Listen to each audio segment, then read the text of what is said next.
Hello दोस्तों, Gurukul classes YouTube channel में आपका स्वागत है। आज मैं बताने जा रहा हूँ भारत का राष्ट्रीय गान एवं राष्ट्रीय गीत। चलिए क्लास प्रारंभ करते हैं। भारत का राष्ट्रीय गान सबसे पहले शुरू कर रहा हूँ, नेशनल एंथम। राष्ट्रगान आप सभी जानते हैं कि रविंद्रनाथ ठाकुर या रविंद्रनाथ टैगोर, बाद में नाम टैगोर हो गया, लेकिन रविंद्रनाथ ठाकुर द्वारा मूल रूप से बांग्ला में रचित की गई थी। जन गण मन को हिंदी संस्करण, उसका जन गण मन का हिंदी संस्करण को संविधान सभा ने 24 जनवरी 1950 ईस्वी को राष्ट्रगान के रूप में स्वीकार किया। भारत के राष्ट्रगान गाने की अवधि है 52 सेकेंड। कितना सेकेंड? 52 सेकेंड। पूरा राष्ट्रगान गाने की अवधि है 52 सेकेंड, 52 सेकेंड। और संक्षिप्त अवधि है 20 सेकेंड। संक्षिप्त अवधि 20 सेकेंड है, जिसमें प्रथम और अंतिम पंक्ति गाया जाता है संक्षिप्त अवधि में।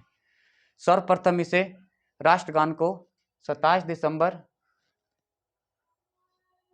1911 ईस्वी को कांग्रेस के कोलकाता अधिवेशन में 27 दिसंबर 1911 के कांग्रेस के कोलकाता अधिवेशन में अध्यक्ष पंडित बिशन नारायण दत्त थे। पहली बार राष्ट्रगान को प्रकाशित किया गया 1912 ईस्वी में तत्बोधनी पत्रिका में भारत भाग्य विधाता शीर्षक से, तथा 1919 ईस्वी में मॉर्निंग सॉन्ग ऑफ इंडिया के नाम से अंग्रेजी अनुवाद राष्ट्रगान के रूप में किया गया था। इसका धुन कैप्टन राम सिंह ठाकुर ने तैयार किया था। इस तरह से हम लोग ने जाना राष्ट्रगान रविंद्रनाथ ठाकुर द्वारा बांग्ला में रचित जन गण मन के हिंदी संस्करण को संविधान सभा ने 24 जनवरी 1950 ईस्वी को राष्ट्रगान के रूप में स्वीकार किया। इसके गाने की अवधि 52 सेकेंड है और संक्षिप्त अवधि 20 सेकेंड है। सर्वप्रथम 27 दिसंबर 1911 ईस्वी को कांग्रेस के कोलकाता अधिवेशन में पंडित बिशन नारायण दत्त, जिसके अध्यक्ष बने थे पंडित बिशन नारायण दत्त, राष्ट्रगान को प्रकाशित किया गया था 1912 ईस्वी में सर्वप्रथम तत्बोधनी पत्रिका में भारत भाग्य विधाता शीर्षक से, तथा 1919 ईस्वी में मॉर्निंग सॉन्ग ऑफ इंडिया के नाम से अंग्रेजी अनुवाद किया गया था। राष्ट्रधुन के तैयार करने का श्रेय कैप्टन राम सिंह को दिया जाता है, जो INA के सिपाही थे। तो चलिए, अब मैंने आपको राष्ट्रगान बताया, अब मैं बताता हूँ राष्ट्रगीत। नेशनल सॉन्ग ऑफ इंडिया राष्ट्रगीत बंकिम चंद्र चटर्जी द्वारा रचित उपन्यास आनंद मठ से लिया गया है। उनकी कौन सी पुस्तक थी? आनंद मठ। तो आनंद मठ उपन्यास थी, उनसे लिया गया है वंदे मातरम। वंदे मातरम को संविधान सभा ने 26 जनवरी 1950 ईस्वी को अपनाया।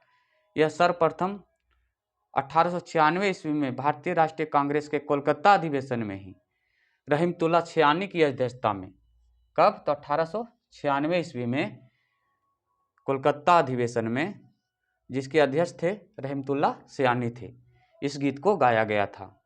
इस गीत की गाने की अवधि है 1 मिनट 5 सेकेंड, आने की 65 सेकेंड टोटल। सेकेंड में कितना? तो 65 सेकेंड। किसी भी व्यक्ति को राष्ट्रीय गीत गाने के लिए बाध्य नहीं किया जा सकता है, यह हमारे संविधान में वर्णन है। तो भारतीय संसद का प्रारंभ जब होता है, संसद की कार्यवाही, तो राष्ट्रगान से प्रारंभ होता है, जनगण मन से, और समापन होता है राष्ट्रीय गीत वंदे मातरम से। तो राष्ट्रगान और राष्ट्रगीत को हमने जाना। राष्ट्रगीत को रचयिता बंकिम चंद्र चटर्जी है, जिनकी उपन्यास आनंद मठ से लिया गया है। इस वंदे मातरम, संविधान सभा ने वंदे मातरम को 26 जनवरी 1950 ईस्वी को अपनाया। सर्वप्रथम इसे 1896 ईस्वी में कोलकाता अधिवेशन में गाया गया था। राष्ट्रगीत गाने की अवधि है 65 सेकेंड। कोलकाता अधिवेशन की अध्यक्षता पंडित रहीमतुल्ला छियानी किए थे। किसी भी व्यक्ति को राष्ट्रगीत गाने के लिए बाध्य नहीं कर सकते। भारत के संसद की जब कार्यवाही प्रारंभ होती है तो उस राष्ट्रगान से शुरू होती है और समापन राष्ट्रगीत वंदे मातरम से होती है। तो दोस्तों, आज मैंने बताया राष्ट्रगान और राष्ट्रगीत के बारे में। अगर मेरा यह क्लास अच्छा लगा तो आप इसे सब्सक्राइब करें, लाइक करें। जय हिंद।